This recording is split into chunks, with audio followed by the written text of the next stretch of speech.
My name is Josh Danek. I'm the Associate Director of the Office of National Fellowships. My office works particularly with undergraduate students, but we collaborate with our colleagues in the Office of Graduate Fellowships and Awards. And my colleague, Dr. Adrienne Stevenson, the Director of the office, is here. Dr. Stevenson, if you want to say any words at the beginning. Trying to get my mute off. Hey, Josh, how are you? I just wanted to say hello to everybody. I am Dr. Stevenson, Director of the Office of Graduate Fellowships and Awards. We work very closely with the Office of National Fellowships to facilitate support for the Fulbright Awards application process. And so just want to let any graduate students that are out there interested in applying for any of the awards to let you know that we are here and available. And as soon as you are ready to start meeting, we are based on availability. So just reach out and let us know. Thanks again, Josh. Yeah, and it looks like you have some fans in the chat room. Oh, good stuff. So, all right, well, we'll go and get started. And as I said, just toss your questions into the chat box when you have them, and we will circle back at the end of the presentation and field those. So, what are we covering today? We're going to be going over what Fulbright is in a general sense, and then getting into the specifics about the arts grants component of it. We'll be going over the application itself. We'll be talking about what we think makes a strong application.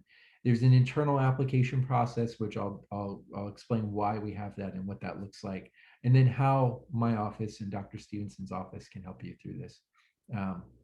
And then it's not on here, but I mentioned earlier, I do want to also pull up the website and sort of show you how to navigate that. And then we'll answer all your questions.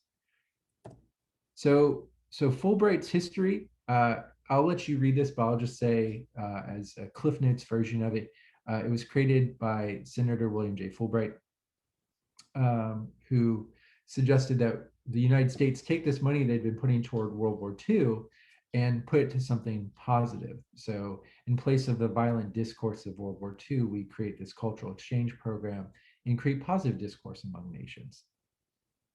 It was signed by Harry S. Truman in 1946, and since then it's been fostering bilateral relationships with citizens and governments around the world.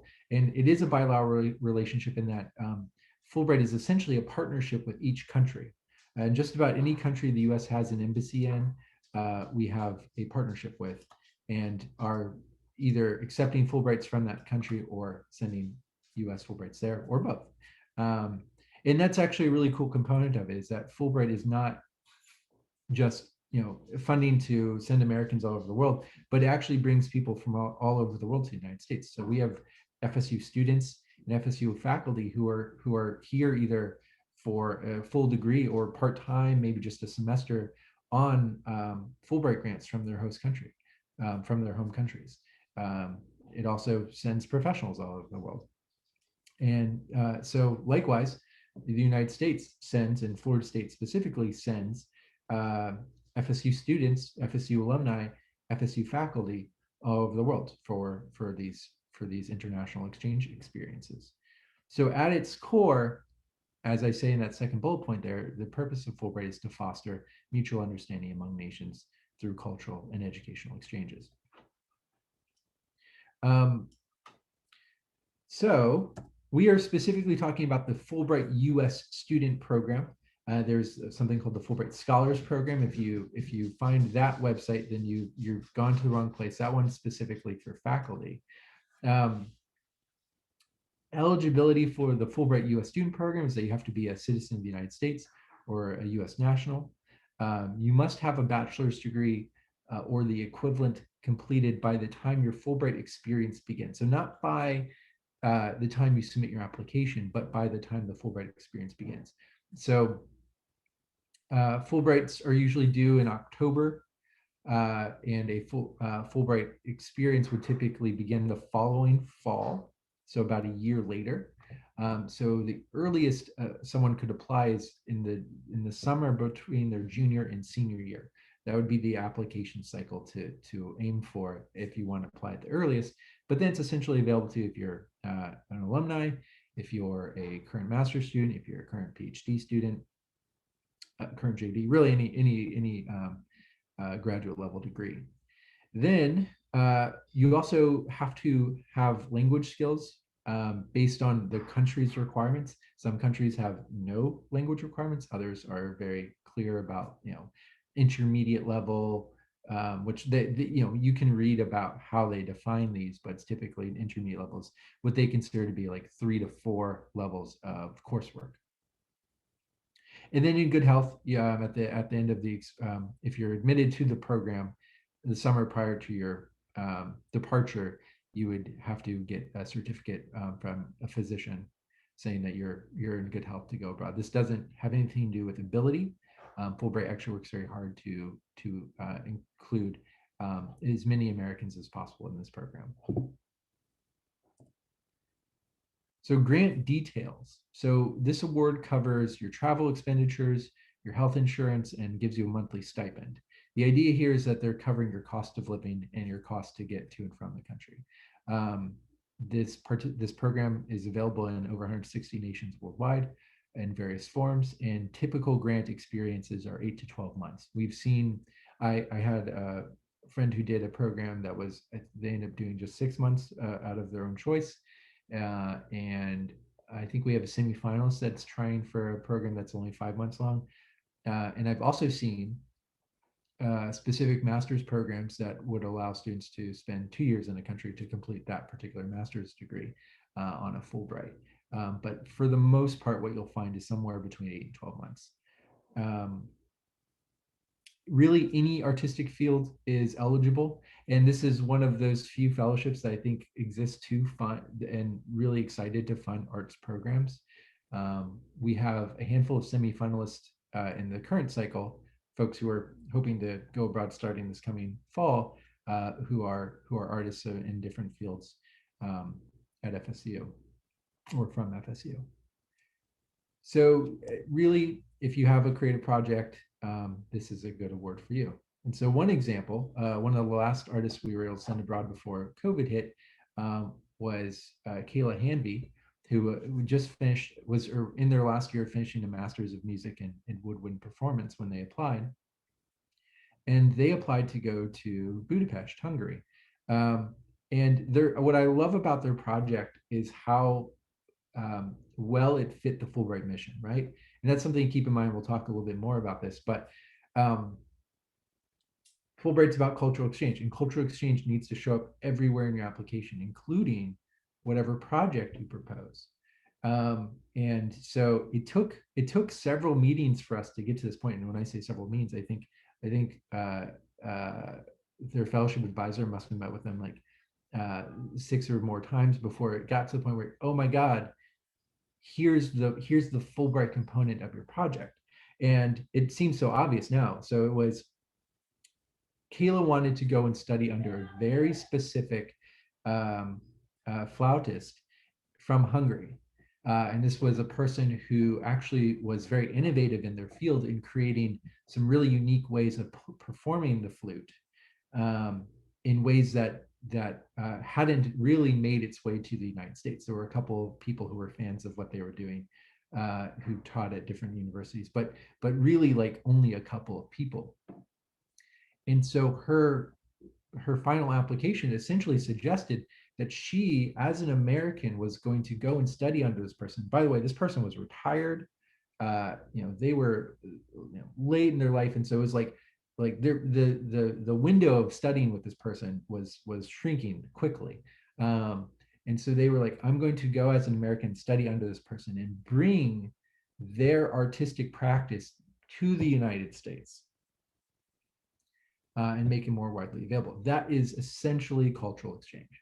And while they were there, they also were saying, like, I've studied under some people who've been doing some really unique stuff in the US, and I'm going to bring that skill set and provide it to any Hungarian flautists who want to learn. So she like offered to set up an opportunity to teach at a local university in Hungary.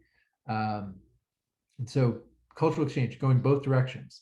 And so that's where you want to get to. You don't have to know that stuff right away. And certainly with Kayla, I think it was probably about June or July when like being able to articulate it that way came about. But that's what you want, is by the end that like, oh my God, this is cultural exchange through and through. So what does an application entail? It's an online application. It's just basic biographical data.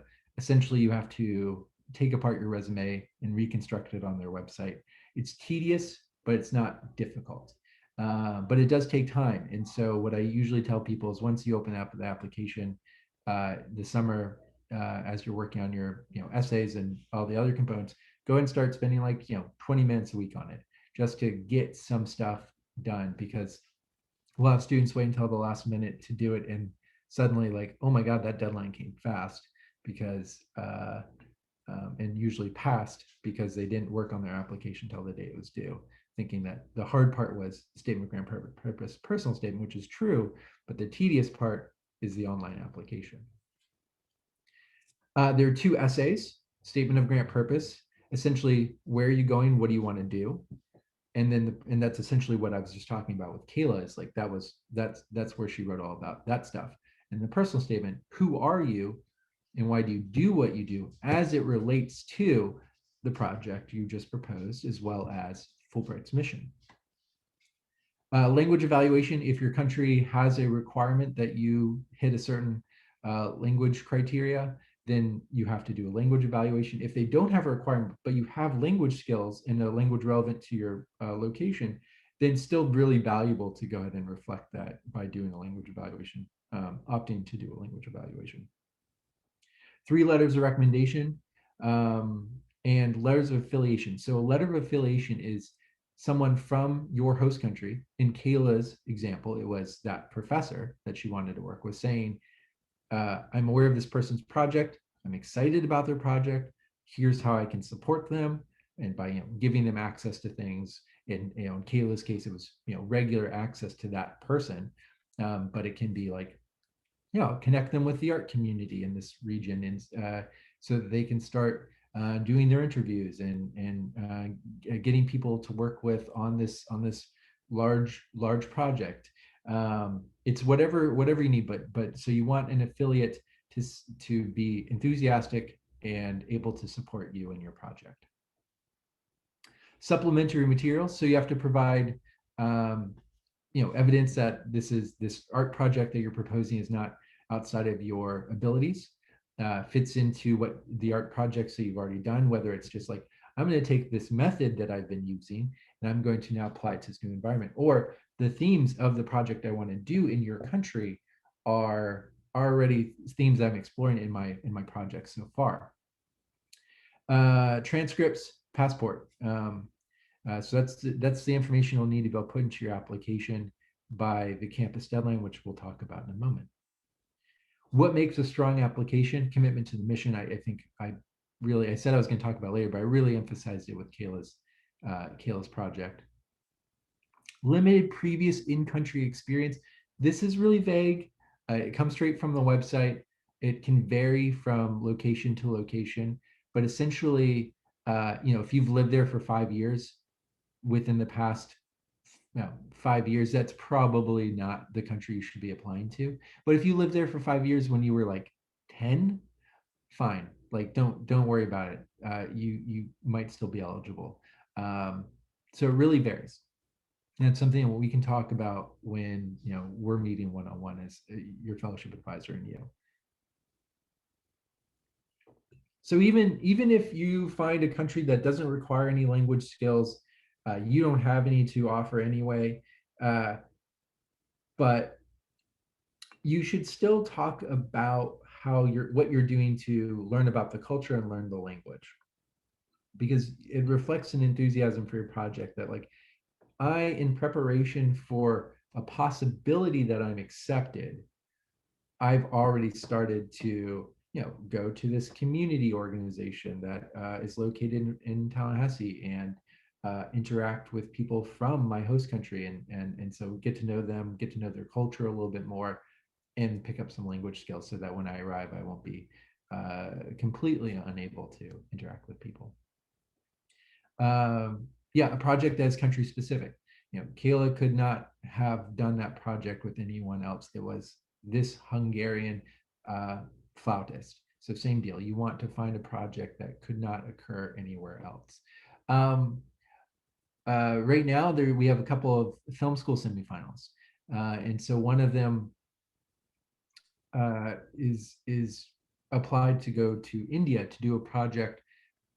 They themselves are their parents are Indian. They are Indian American, and so they want to do a film project tied to their interest in Indian culture. And so their proposals all focused on that. We have another film student alumni who's a semifinalist whose project is related to why why the Netherlands celebrates Loving Day, which is technically an informal American holiday, celebrating the Supreme Court win that said that people of different races are allowed to get married. So she's proposing a project to a documentary to understand why that holiday is celebrated in the Netherlands. And she goes into the complexities, like she doesn't shy away from the complexities of like, people in the Netherlands doing blackface for specific holidays. Really interesting projects, but couldn't happen anywhere else, right? That's the goal. You don't want us to be able to, us being your fellowship advisors, to replace your country with any other country and for it to make sense. Like it should fall apart once we remove that country. Keep it feasible. Feasible means a lot of different things. Feasible means that it can occur within the timeline, right? You only have 8 to 12 months. Like, what can you accomplish feasibly in 8 to 12 months? So be honest with yourself with that regard. Also, be honest with yourself with language skills. Like, if you picked a country where you don't need to know the language, but your project requires you to do interviews, well, doesn't sound very feasible suddenly. So be thinking about like, am I setting up a project that I can actually do? Because your reviewers will be wondering that. High quality supplementary materials related to your project, and we talked a little bit about that already. And then with regard to the essays, they should be authentic, they should be relevant, and they should be compelling. So we say they should have an arc. Okay, so what is the application process?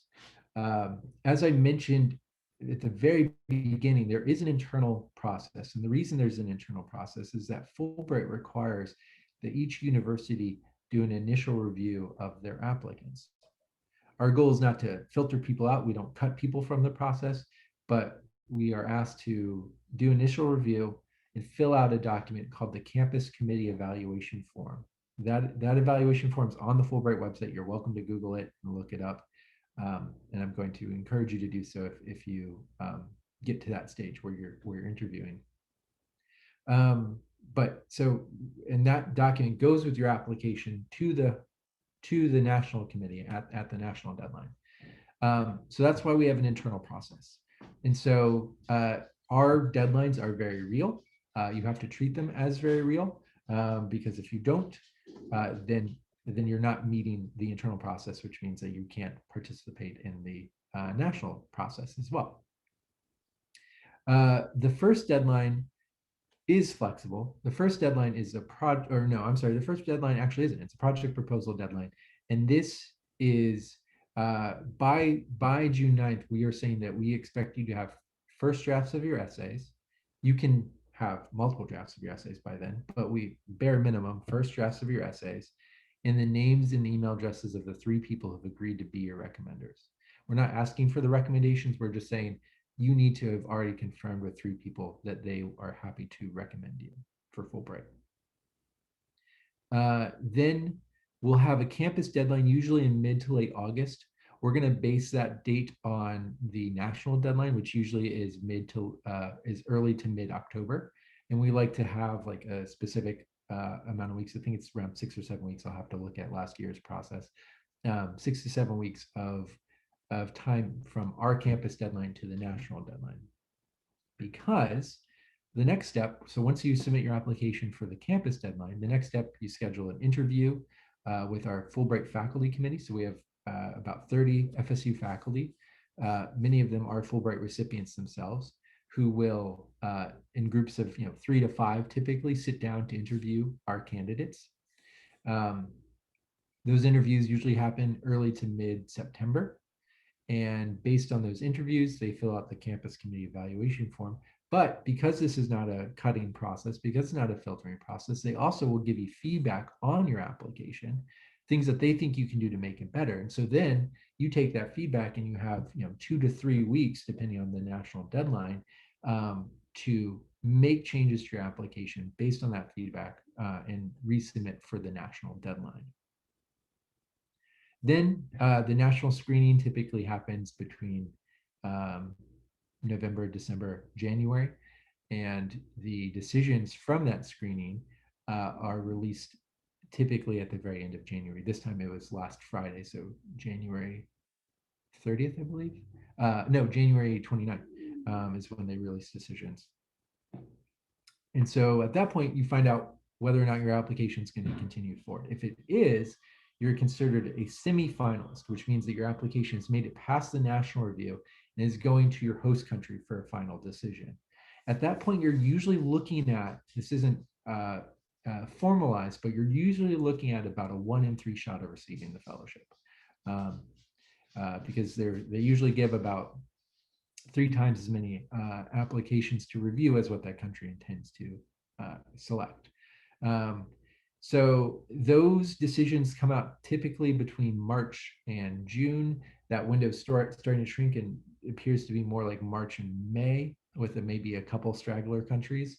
And the end goal for Fulbright is to shrink that window to be between March and early April, so that people can make decisions before they have to like select a grad program or something like that, or commit to a grad program.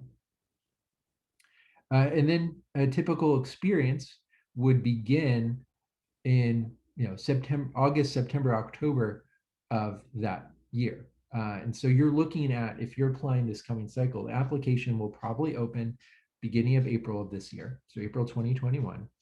A national deadline will be sometime in October of 2021.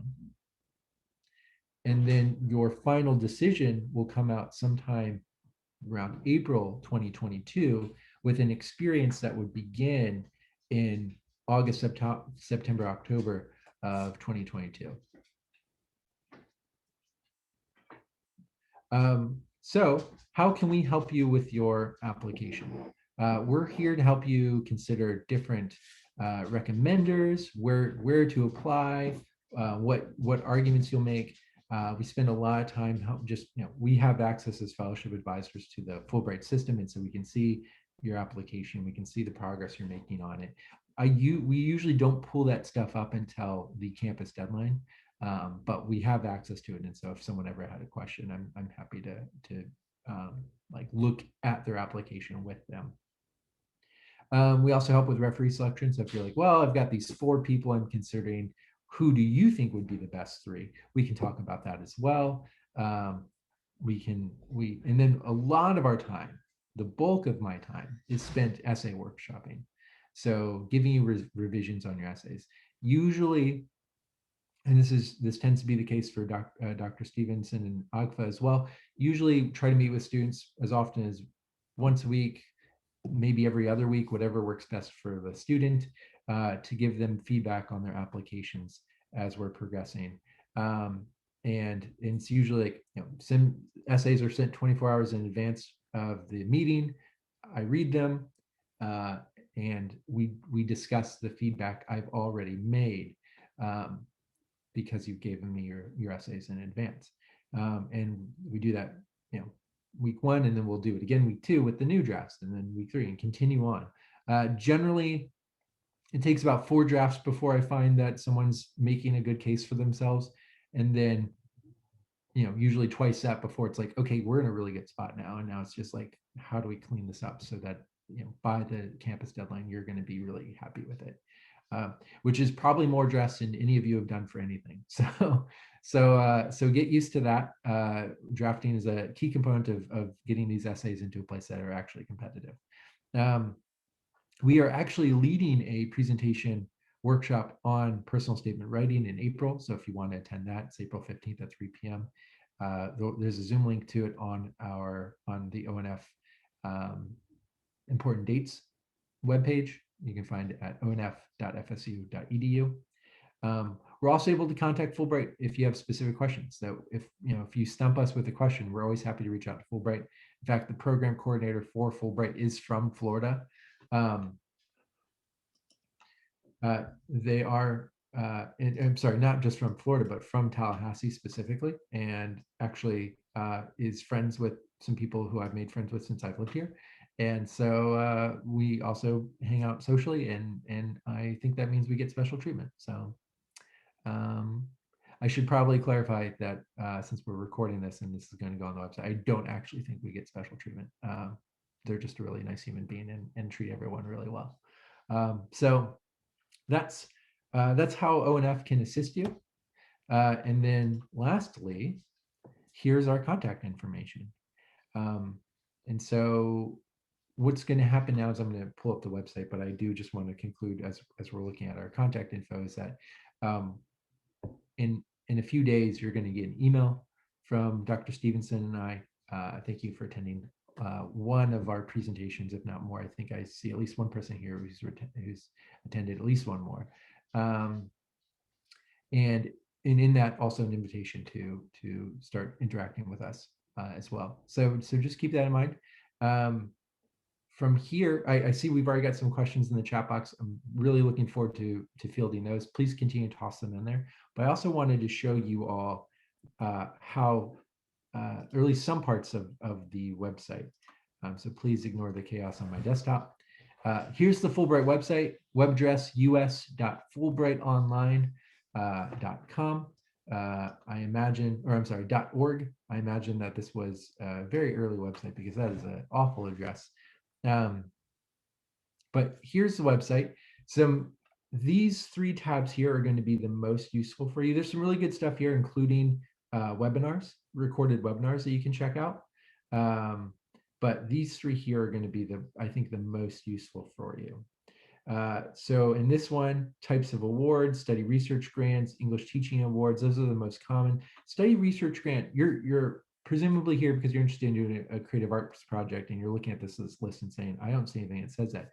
Study research grants are the ones where you could do a study project where you go and study like a master's degree, where you can do a research project or a creative project. The research and creative projects are like you plan it out, you establish what you're going to be doing while you're there and ask Fulbright to support you in that. So these are the awards you're looking for, and they typically show up on country pages as open study research grants. So we're just going to click a region, and I'm just going to click a country. I'm going to pick Jordan. And what we have here are 12 open study research awards. And so this is where you'd come to see if there was, if you're like, I want to do this film project in Jordan, what do I need to know? This is where you'd come to find out all the information that Jordan has decided that they want posted on this website. Because again, this is a partnership, right, between the United States and the host country, in this case, Jordan. And so you can find out, when how long the program is, when they expect the program to begin and end, who they're looking for. So they might say, you might find some pages that are like, we have a preference for folks in X field, and it's not your field. It doesn't mean that you can't apply. You can still make a good case. They're just letting you know in advance, like, hey, we're looking to see more applications from this particular field. But in other cases, you might find they're open to all fields, or they even specifically mention yours. What degree level they're accepting. So they're saying that we're accepting people who have bachelor's degrees, who are in or have a master's degree, or who are in or just finished a doctoral degree. Foreign language proficiency, this one is required intermediate Arabic, and so they say that is 2 years of study.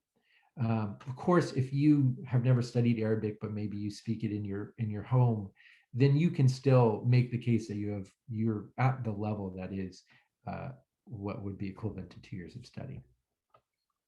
This is a really key one, and might even be one of the first ones you go and look for on each page.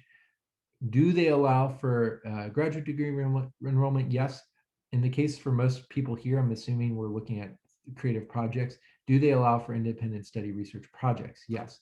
So yes, you can come and do a research or creative project. That's the key. And then some other really good information, particularly about affiliations. Again, that's the letter of affiliation, who you're working with. Um, and then, yeah, I would just say, like, read, once you've found a couple of countries or a handful of countries that you're interested in, be sure to read these pages pretty thoroughly.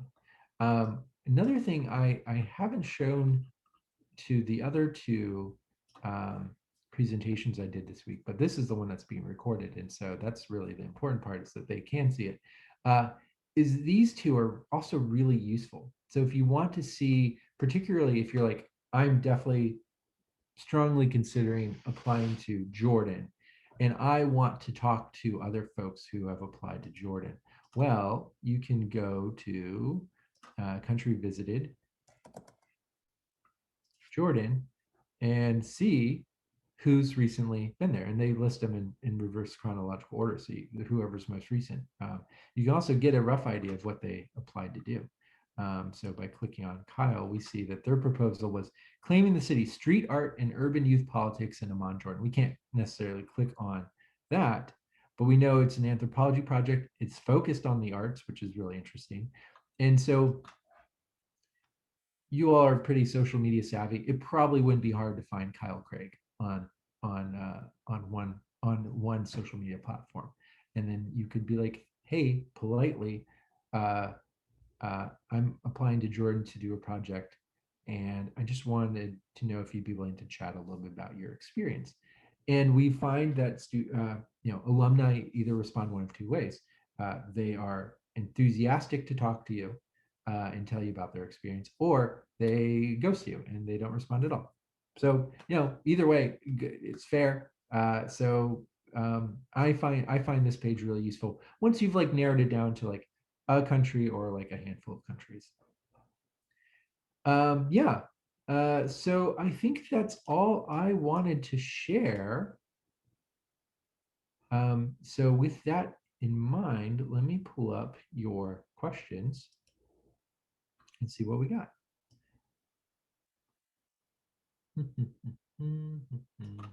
um,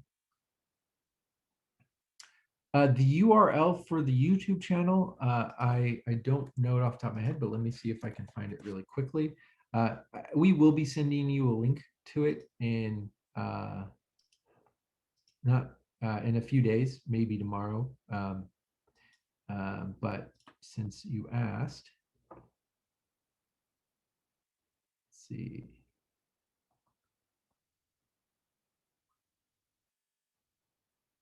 Here we go.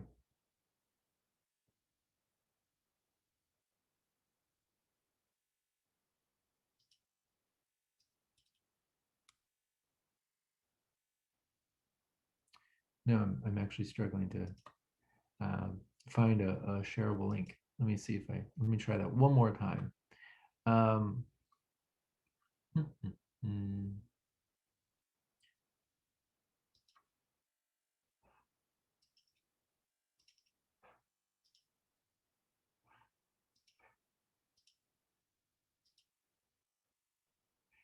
You know what?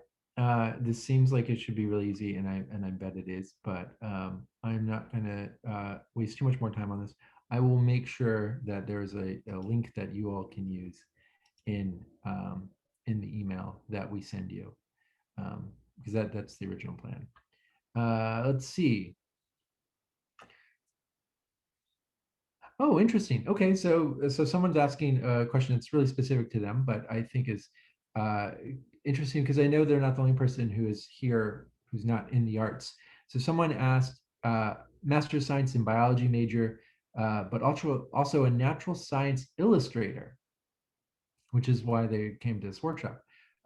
Would this be the best workshop to attend? I think this one is really useful. It would be a matter of really knowing what your project is. But if you are planning on doing something that is natural science illustration, it's still a study research grant, whether you're applying to do something specifically biology or specifically biology with an arts focus. It's still the study research grant, so either one's fine. It may be worthwhile to watch the other one too. And through conversation, we'll get a feel for whether or not your work is more arts focused or more. And by your work, I mean the project you're proposing is more arts focused or more biology focused. It's probably both, is my guess. Would I be able to apply only during my time at FSU? No.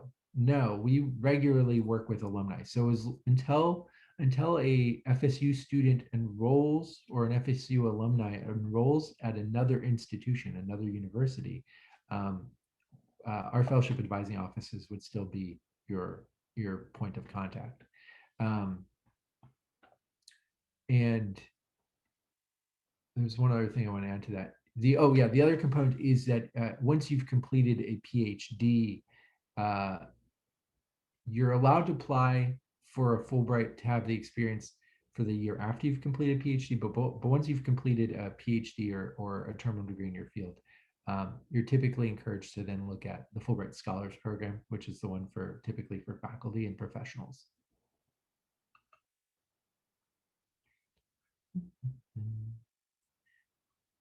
So examples of projects that may be similar to what you have in mind. Is there a special search for that? No, not really. I think going through the Fulbright's that third or fourth tab on the Fulbright website at the drop-down menus is useful to find people talking about their projects. Like I think there's a blog page and there definitely webinars where they have panels of Fulbright alumni talking about the different projects they do. So there's that. Our office, also we have some sample essays that we share, but we typically share those after someone's already written at least one draft of their essays. So that we know, like, you've gotten your ideas on paper. Now think about how this person presented their material by their final drafts, but it doesn't necessarily mean that they're going to be projects similar to your own. Oh, I didn't realize I was cutting out poorly. Was everyone's just by show of hands? Were people struggling to hear me? My internet might have been lagging. I didn't realize it. I heard you fine. Okay. I'm sorry about that, Flavia, but I hope that when you go and watch the recording, it comes in clearly there. Example of Hungary, the listing I saw says that they're looking for music students only. Is this a hard and fast rule, or can arts-related grants be considered if I find it and propose it, or is it strictly based on what listed as accepted for each country? So if a country says that, and I haven't seen that, I'm going to go check out the Hungary page now.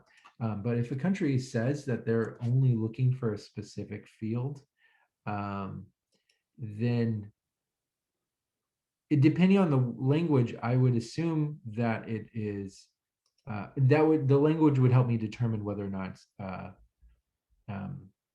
hard and fast, or if they're saying we have a preference for this, which is typically more the case. I do see that they have a Fulbright that's specifically to study at a music academy, as well as one that's specifically to study mathematics.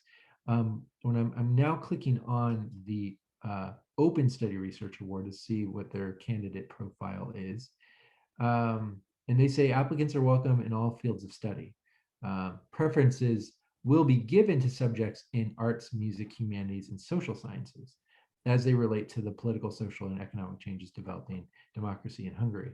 And the history and culture of Hungary, Eastern Central Europe, and the sciences, including mathematics. So they actually do give a lot of clarity about what they're looking for. It doesn't seem like it's music exclusively. They also say arts, which is a very broad term. I must have been looking at a different page. Like I don't know anything about the Fulbright, so I was trying to find information. I don't know what page I was on that had that. My guess is you were probably on that music specific grant that they are offering. So let's see what else we have.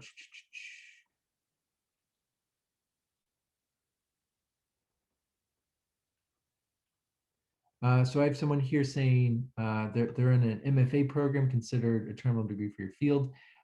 So would I need to look at a different type? No, and as soon as I said terminal degree, I was like, oh, if I have an MFA here, which is very likely since I'm doing it creative projects, um, they're gonna question if you're currently in an MFA, then absolutely not. I've even talked to our Fulbright program coordinator or the Fulbright program coordinator at the national committee level, and because I've talked to students about like or them about current uh, um, oh, what are they called? Adjunct professors. So like someone who is part-time teaching at a university, maybe just a class or two every semester, which is not an uncommon position for someone recently graduated with an MFA to find themselves in, and one that because people don't retire in the United States, it tends to become a big portion of their career, unfortunately, which is another topic for another time. Who and I've asked like, should someone who's like, 7 years outside of their degree, complete MFA 5 to 7 years ago, been teaching as an adjunct professor and been working as a professional artist, should they consider applying for the U.S. Scholars Program, which is the one for typically for professors and professionals, um, or should they apply for the U.S. student program because it's not a PhD? And Laura Siri, the program coordinator for Fulbright, said either one. It just like whatever case they make in their application, if they're looking to do a project that is feels more like a student program project, then lead them in that direction. If they're looking to do something that feels like a U.S. Scholar project, so teaching courses, graduate or undergraduate courses at an institution, doing sabbatical type research project, then perhaps they need to be thinking U.S. Scholars Program. And so we just sort of have to feel it out. But if you're currently in an MFA program, absolutely U.S. student program. Is it best to find a mentor in your country of interest first? So I think we're talking about like a potential affiliate who would support your project. I think that helps while also narrowing down what your project is. And those affiliates, those potential affiliates, can also be helpful in helping to narrow down the project because they can tell you like, here's what we can offer you, or hey, yeah, that's a great idea. Here's a way you can tweak it to fit a little bit more of the resources that we have for you to utilize, things like that. So it's a both. It's as parallel as possible. But I would say looking for affiliates early is a good idea because that can be one of the more difficult parts of the application that you have no control over. Besides like reaching out and like trying to find people. But if I talked about this a little bit yesterday in a different presentation. It's always helpful if you know someone who can introduce you, who can work as an introduction. Like, hey, my thesis professor or my dissertation professor actually knows this professor at this university in let's just keep with the theme, Hungary, and who can help me on my project. Or even like my professor knows someone in Hungary at the university I want to go to who could maybe connect me to some professors in the department I'm interested in. So maybe that person isn't even the main person you want to work with. Maybe they're just a route to get to this other department, but at least it's a contact in the university. And so that's your ideal, is like that someone who knows someone. A lot of students end up having to do a lot of cold emails, or a lot of applicants have to do a lot of cold emails. And so that's why this can be a very long, arduous component of the application, because you'll get no's, you'll get no response at all. And at some point, hopefully you get to someone who can help you and be enthusiastic about helping you. Does it have to be does it being letters of affiliation, do they need to come from someone at a university or could it be with an organization? Depends on the country. By and large, most countries require, even for arts projects, that your affiliate is connected to a university. Not a requirement, but that tends to be the case. I think I've answered every question that's on here. Does anyone have any final ones for us?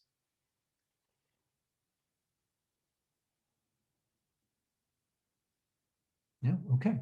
Well, thank you all so much for listening to our presentation. As I said, you're going to get email from us within a week's time, maybe even tomorrow, with links to all of the recorded presentations, as well as introductions to us and an invitation to start talking to us about your Fulbright.